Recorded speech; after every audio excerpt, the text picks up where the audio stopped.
I'm honoured to welcome a very special guest into the studio live this morning, Portsmouth musician and suicide survivor and mental health advocate. It's Richard "Ricky" Palmer. Good morning, Richard. Welcome to The Flash. Good morning, Ken. Now, Ricky, I invited you to talk about a powerful project you've been leading to raise awareness around suicide prevention.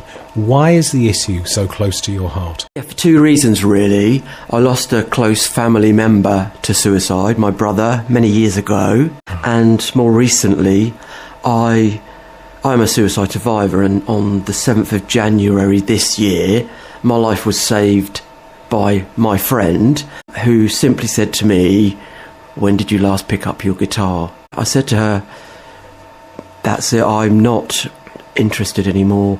I've got my date, I'm off planet." And it must have been really difficult for her to hear that. But she was there for you. She was there for me, and she's the person that reached out. I must have taken that on board, because that night I picked up my guitar, first time for over a year, started playing it, and then, as I say, on the 7th of January I was saved. I'm back to my normal buzzy self, and here, there and everywhere, and it was that one single comment that saved my life. Otherwise I wouldn't be here. I'd be a statistic. And because you're an accomplished musician, you've been around quite a while, playing music and recording music and stuff like that. And you've also done some other quite important tracks over the years as well. But the one we're talking about today is this reimagining of that fabulous Carole King song, of course. You've Got a Friend. Tell us about this project then. It's been going for ages, and I've always loved that song and the message that it's got. So I've been working with local musicians for maybe over 2 years now, and getting them all into the local studio in Portsmouth. Like, I'm a nurse, and I work with doctors and nurses. And at the place where I work, I've said to them, "Would you like to be on my single in the choir?" All right. And I've got some doctors, nurses, receptionists, and some of the children have come in as well to the studio.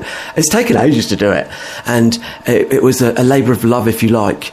And I always knew I was looking for something meaningful for it, and I could never find anything. So it's been sitting there, and then when I awoke from my hibernation, if you like, from my suicide idealisation, I thought, yes, this is it. And since then I've been on a mission to raise awareness and speak out, because people don't speak out, and generally it's the chaps, it's the men. The suicide rate in men is high, isn't it? The suicide rate for men is 3 times that of women in the UK. It's something that we talk about here on The Flash every week. I always promote. On a Monday I do a live breakfast show, and I always mention, you may have heard of Andy's Man Club, which is an organisation that runs support groups around the country, and it's a subject that often isn't talked about. Yeah, I'm a member of Andy's Man Club in Cosham, so I know the guys up there, and I know some of the other guys from around the area as well. Fantastic organisation. Yeah. Well, do you know what? Maybe this is the point where we should play the song. Now, many Flash listeners will have heard your version of this song, because we have already played it on The Flash, but it would be good to play it now.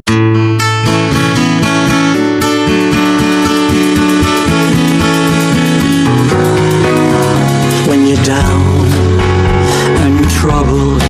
That was You've Got a Friend, and that is recorded by Richard "Ricky" Palmer, and the Shine For You project. And Richard is with us here in the studio this morning, and we're talking about a serious subject, which is why he's released this song. Of course, we all know the song. James Taylor had a massive hit with it, and it was written by Carole King, and it's just got such a powerful message, hasn't it? Now, you work in the NHS then, and you must see people who are at pretty low levels then, you know, in terms of their mental health. Is that the kind of work that you do? I'm an advanced nurse practitioner working in a GP surgeries, as well as people's general health. You know, we also look after people's mental health. I often answer the telephone calls when people phone in. Sometimes it's a difficult conversation, you know, because they don't really want to open up, but they're trying to open up. So it's working out what you need to say to them to get them to open up. Yeah. It is very difficult hearing somebody on the end of the line saying that they want to kill themselves. And you were affected by it because you said that your brother committed suicide yes. many years ago.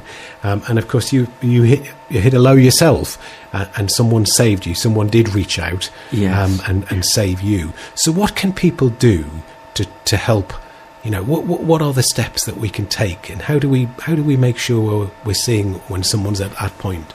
Well, for people, friends, family, anybody around somebody who they think is down, the first thing to do is just make contact, just say hello, just put an arm on a shoulder. When we talk to people, we say, "Oh, hello, how are you?" And people automatically say, "Oh, I'm all right." Yeah, I'm fine. Yeah. But that's often not the case. So I've made a point of saying, "Oh, how are you?" No, really, how are you? Yeah. And then that sometimes breaks down that it's a tiny little thing. Yeah. But it can break down a barrier. You're really showing the person that you are interested. Yes. It's not just a flippant, "Oh, how are you?" Yeah. And so you've done this track, which is amazing. You've got a friend. This Shine For You project. Tell me about the Shine For You project. I set up a record label so that I could release charitable songs that have a meaning. Yeah. It's called the Shine For You project. It's not a group of people. It's fluid because each time I record, people may be different. So it's whoever's available at the time and whoever wants to be on a specific track of mine. I'll put the feelers out to all my muso contacts and say, "I'm doing this one this time. Yeah. What do you think?" Oh, and they'll say, "Oh, that really appeals," or "That's not really my bag," or whatever they say, or "I'm not available that time." But yeah. So are you finding that with this track that it you know, people are commenting and saying to you that it's touched a nerve for them, it's raised awareness?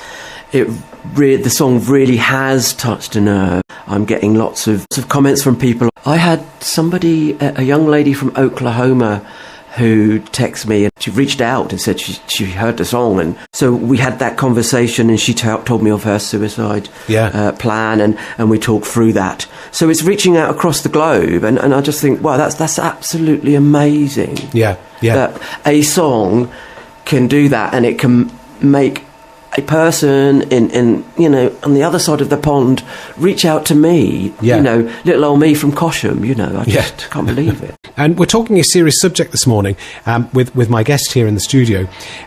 Richard Ricky Palmer is here today, and he's made us talk about, by coming here really, raise that question of suicide and what we can do to prevent suicide. And it is a big deal. Every week I talk about, on a Monday, I mention Andy's Man Club. Richard's also involved in an organisation.